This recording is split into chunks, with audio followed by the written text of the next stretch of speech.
NEET UG परीक्षार्थी को मागणा बस सेवा परीक्षार्थी सहित अभिभावकों यात्रा को नहीं सरकार अड़ुआरे। ओडिशा परिवहन विभाग पक्षर नीट यूजी री एग्जाम देउथिबा समस्त छात्र छात्री ओएसआरटीसी बस रे मागणा यात्रा व्यवस्था करा जायछि। ओडिशा सरकार आसंता जून 21, 2026 रे हेबाको थिबा नीट यूजी पुनः परीक्षा पई राज्यर समस्त परीक्षार्थी को मागणा बस सेवा जगाई देबाको घोषणा करिसेंति। मुख्यमंत्री मोहन चरण माझी निर्देश क्रमे वाणिज्य और परिवहन विभाग यह सुविधा प्रदान करछि। ओडिशार प्राय 56,983 जन परीक्षार्थी यही पुनः परीक्षा देबे। सारा राज्य में 134 परीक्षा केन्द्र करा जायछि। छात्र छात्री माने ओएसआरटीसी एवं मो बस सेवा जगाउथुबा उजटंज बस रे मागणा रे यात्रा करि परिबे। बस रे यात्रा करबा समय रे केवल निजर वैध नीट यूजी री एग्जाम देखाइबाकू पड़िबो।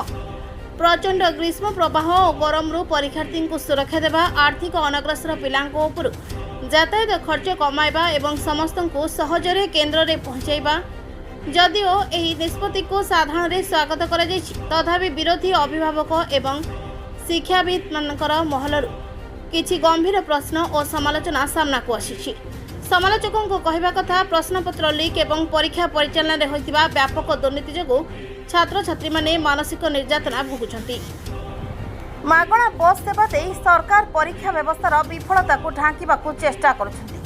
ओडिशार अनेक ग्रामांचल और आभ्यंतरीण पकेट रे ओएसआरटीसी बस सेवा पर्याप्त और परिमाण में उपलब्ध नहीं।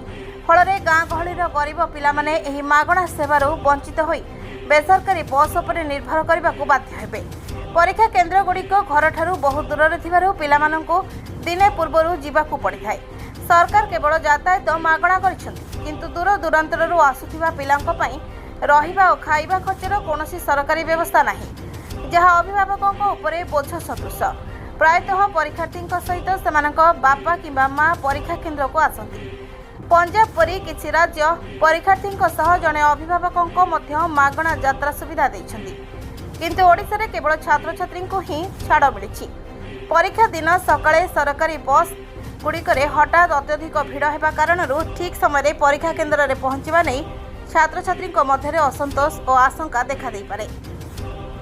Bureau report, Pratishabda TV.